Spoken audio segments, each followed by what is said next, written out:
আজকের রেসিপির জন্য এখানে ডিমের শাক বা ডিমের শাক নিয়েছি। শাকের পাতাগুলো ছাড়িয়ে ভালো করে ধুয়ে নিয়েছি, জলটা ছেঁকেও নিয়েছি। কিছুটা বেগুন কেটে নিয়েছি। সর্ষের তেল গরম হয়ে গেছে, বেগুনগুলো ভেজে নিচ্ছি। লবণ, হলুদের গুঁড়ো,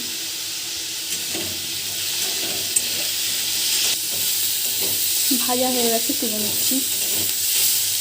শুকনো লঙ্কা, কালো জিরে, হলুদের গুঁড়ো, লবণ,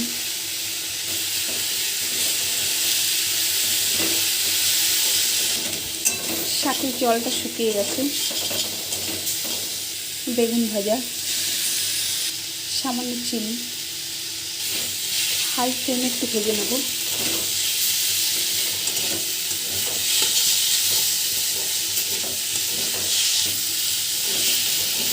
এটা আমার রেডি হয়ে গেছে।